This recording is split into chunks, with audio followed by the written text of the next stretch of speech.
Bueno, bienvenidos y bienvenidas a esta nueva inmersión.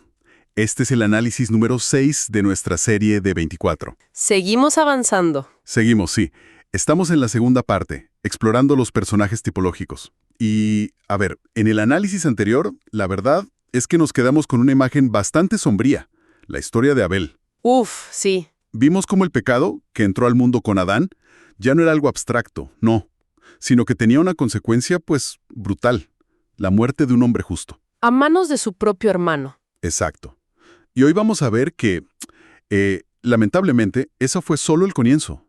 La corrupción no se detuvo, sino que creció y se esparció hasta cubrir la tierra entera, y esto provocó una respuesta divina de proporciones, pues, catastróficas. Pero, y esto es lo fascinante, justo en medio de ese juicio tan terrible, surge una de las historias de salvación más emblemáticas y poderosas que existen, la de Noé y el arca. Y es una historia que todos creemos conocer, ¿cierto?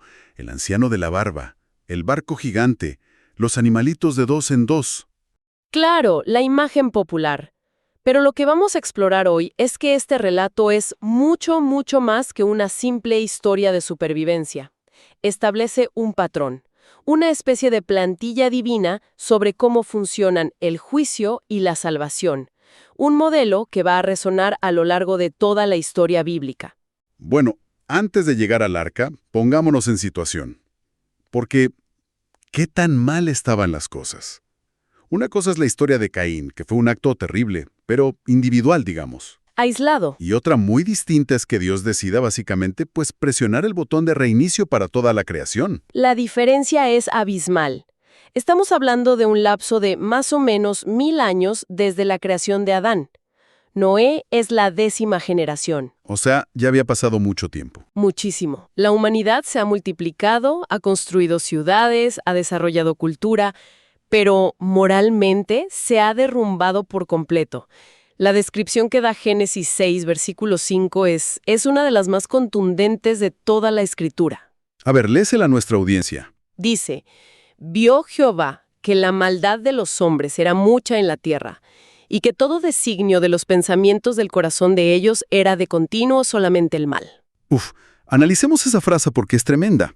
No dice algunos pensamientos o a veces, dice todo designio, de continuo, solamente el mal. Es una descripción de una corrupción absoluta, total, desde la raíz del ser humano. Cuesta hasta imaginar una sociedad así. Totalmente. Exacto. No se trata de gente que comete errores. Se trata de una civilización cuya esencia misma, su motor interno, está orientado permanentemente hacia la maldad. La violencia, la corrupción, el egoísmo, pues, no eran la excepción. Eran la norma. Eran la norma absoluta. Es en este panorama de oscuridad total donde la luz de un solo hombre resalta de una manera increíble. En medio de todo esto, la Escritura dice que Dios posa su mirada sobre alguien: Noé. Y lo describe de una forma muy, muy particular. No solo dice que era bueno, el texto usa varias frases para distinguirlo del resto. Sí, son 4 descripciones clave que nos pintan un retrato completo. Primero, y esto para mí es lo más importante, dice que halló gracia ante los ojos de Jehová. O sea, todo empieza con Dios. Todo empieza con la gracia de Dios. Su salvación no comienza con su propia justicia, sino con el favor inmerecido de Dios. Es Dios quien lo elige. Segundo, se le llama varón justo. Esto ya se refiere a su conducta, a que vivía de una manera correcta en un contraste brutal con la sociedad que lo rodeaba. Y luego están las otras dos que a mí me llaman mucho la atención. Una es que era perfecto en sus generaciones. Suena a que no tenía ningún pecado, pero eso contradiría a otras partes de la Escritura, ¿no? ¿Qué significa realmente? Es una excelente pregunta. No significa sin pecado, en un sentido absoluto, claro que no. La palabra hebrea tamim se traduce mejor como íntegro, completo o sin tacha. Ah, como los sacrificios. Justo. Se usaba para describir a los animales para el sacrificio, que no debían tener defectos. En el caso de Noé, significa que su devoción a Dios era total, sin divisiones. No tenía una doble vida.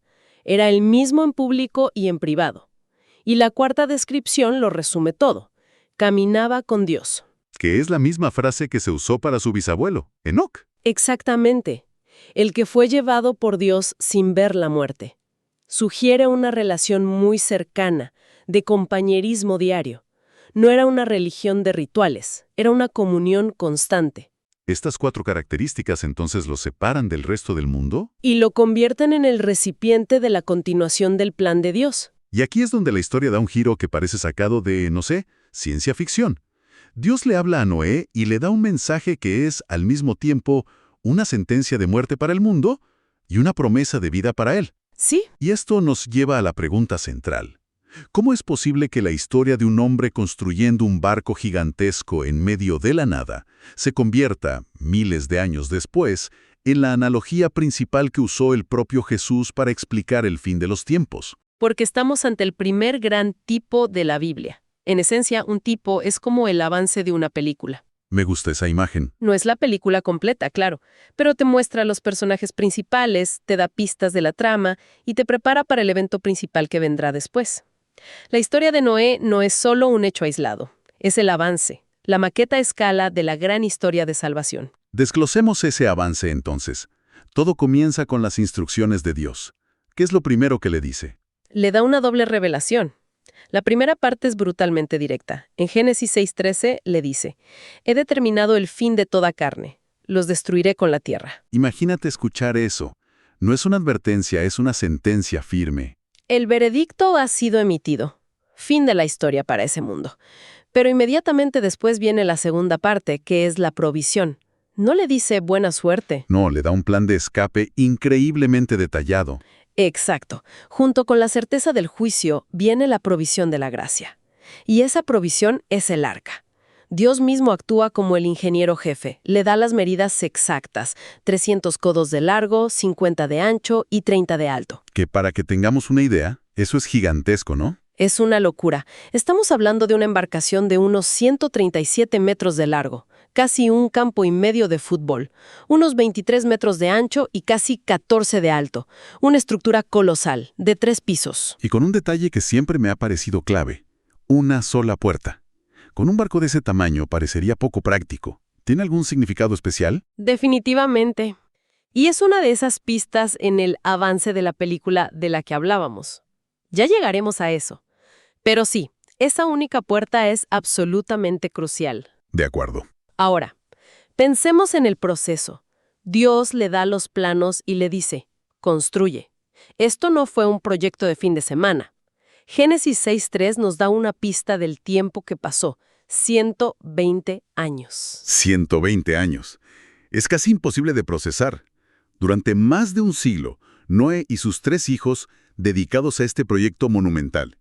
Imagínate la escena. Es que Están ahí, en medio de tierra seca, lejos de cualquier mar, cortando árboles, ensamblando esa mole. ¿Qué pensaría la gente? no solo construía. El apóstol Pedro nos da un dato fascinante. En su segunda carta, no se refiere a Noé como el gran constructor. Lo llama pregonero de justicia. O sea que predicaba mientras construía. Así es. Durante esos 120 años, Noé no solo trabajaba en el arca, sino que advertía a sus contemporáneos. Les decía: viene un juicio, Dios va a destruir este mundo, pero hay una vía de escape, entren al arca. Tuvo que ser el trabajo de predicación más frustrante de la historia. 120 años de advertencias. Y al final, ¿cuántos conversos tuvo? 0. Ninguno. Solo su propia familia entró con él. La fe que se necesita para obedecer durante tanto tiempo, frente a la burla y el escepticismo universal, es de otro nivel. Totalmente. Hebreos 11 lo resume de forma magistral. Por la fe Noé, cuando fue advertido por Dios acerca de cosas que aún no se veían, con temor preparó un arca. Su fe no era un sentimiento abstracto, era acción. Era cada martillazo. Cada martillazo, cada viga levantada, cada capa de brea. Era una fe visible, una fe que construía la salvación que Dios le había prometido. Y después de 120 años de paciencia divina, de construcción y predicación sin fruto, el día llega. La puerta se cierra, sellada por Dios mismo, y empieza a llover.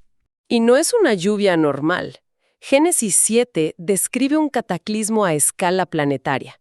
Dice que fueron rotas todas las fuentes del grande abismo y las cataratas de los cielos fueron abiertas. El agua venía de arriba y de abajo. De todas partes.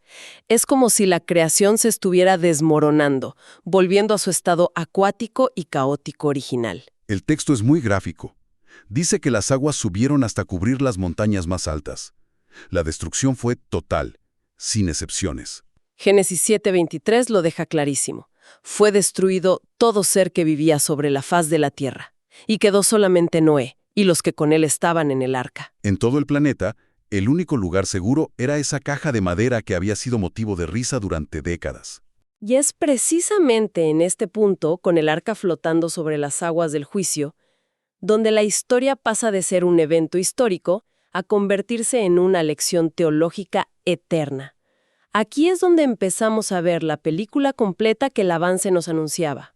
De acuerdo, conectemos los puntos. Hemos establecido que esta historia es un tipo, una sombra. ¿Cómo empezamos a decodificarla?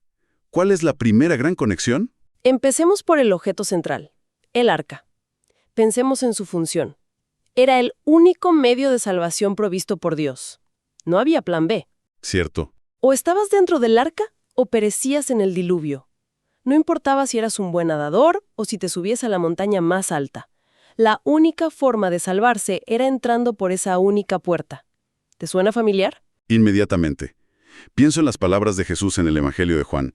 Yo soy la puerta. El que por mí entrare será salvo. Ahí está. Y también, yo soy el camino, la verdad y la vida. Nadie viene al Padre sino por mí. La exclusividad del arca refleja la exclusividad que Jesús reclama para sí mismo. Exactamente. El arca es una figura poderosa de Cristo. Así como el arca de madera llevó a Noé y su familia a través de las aguas del juicio hacia un mundo nuevo, Cristo nos lleva a través del juicio que merece nuestro pecado hacia la promesa de una vida nueva. Y esa única puerta es un símbolo potentísimo. Porque no hay múltiples entradas. No hay caminos alternativos. En el diseño de Dios hay una sola puerta, y esa puerta es Cristo. Es una conexión muy directa, muy clara. Si el arca es Cristo, entonces el diluvio, pues es el juicio final. Y no tenemos que adivinarlo, porque Jesús mismo hace esa conexión en Mateo 24. Cuando le preguntan sobre el fin de los tiempos, Él responde, como en los días de Noé, así será la venida del Hijo del Hombre. Y describe cómo era esa época. Sí, dice que la gente estaba comiendo, bebiendo, casándose, viviendo sus vidas con total normalidad, completamente ajenos a la catástrofe que venía, hasta el día en que Noé entró en el arca y el diluvio se los llevó a todos. Es una advertencia escalofriante, la verdad. Muchísimo. Nos dice que el fin no vendrá con señales espectaculares que todos reconocerán, sino que llegará en medio de la rutina de un mundo que ignora las advertencias de Dios. Hay una conexión más que hace el apóstol Pedro y que siempre me ha parecido un poco más compleja de entender. Él habla de la salvación a través del agua. ¿Suena contradictorio? Suena contradictorio, sí, porque el agua fue el instrumento del juicio. Pero es un punto fascinante y muy profundo. En 1 de Pedro capítulo 3, Pedro dice que esas 8 personas fueron salvadas por agua. ¿Qué quiere decir con eso? Quiere decir que el mismo elemento que destruyó al mundo impío fue el que levantó al arca, la sostuvo y la transportó a un lugar seguro. El agua actuó como una línea divisoria. Entiendo. Para los que estaban fuera del arca fue muerte. Para los que estaban dentro fue el medio que los separó de ese mundo condenado. Y Pedro conecta eso directamente con el bautismo, ¿cierto? Así es. Él dice que el bautismo, que corresponde a esta figura, ahora nos salva. Y aclara, y esto es muy importante, que no es porque el agua física limpia la suciedad del cuerpo. No es un acto mágico. Para nada, sino porque es un símbolo de una realidad espiritual. La apelación a Dios por una buena conciencia a través de la resurrección de Jesucristo. El simbolismo es el mismo. El agua del bautismo representa la muerte a nuestra vieja vida de pecado y el paso a una nueva vida en Cristo. Visto así, toda la historia de Noé cobra un nuevo nivel de significado. Ya no es solo un relato sobre una inundación en la antigüedad, es un patrón divino. A ver si puedo resumirlo. Adelante. Primero, un mundo totalmente corrompido. Segundo, un juicio anunciado por Dios. Y tercero, Dios en su gracia provee un único medio de salvación, el arca. Perfectamente resumido. Y yo añadiría 2 elementos más que son cruciales. Cuarto, envía a un predicador, Noé, para llamar a la gente al arrepentimiento. A entrar en esa salvación. Exacto. Y quinto, la salvación final está reservada solo para aquellos que creen en la advertencia y entran por fe a través de esa única puerta. La pregunta obvia entonces es, ¿por qué nos importa tanto esto hoy? ¿Cuál es la relevancia de este patrón? Importa porque ese patrón no fue un evento único. Es el modelo definitivo de la interacción de Dios con la humanidad. El arca es figura de Cristo. El diluvio es figura del juicio final, la predicación de Noé a un mundo sordo es figura del mensaje del Evangelio que se predica hoy. La lección, por lo tanto, es urgente. Es existencial y urgente porque la historia de Noé tiene un momento de cierre definitivo. Génesis dice que llegó el día, Noé y su familia entraron y Jehová les cerró la puerta. Fue Dios mismo. Fue Dios mismo quien selló el arca. Después de ese momento ya no había oportunidad. La puerta de la gracia se cerró y la puerta del juicio se abrió. La historia de Noé nos obliga a confrontar una pregunta que resuena a través de los siglos. Sabiendo que hay un juicio venidero y que se ha provisto un arca de salvación en Cristo, ¿estamos dentro o fuera? La puerta hoy sigue abierta, pero la historia nos advierte que no lo estará para siempre. Una pregunta que nos deja pensando, sin duda.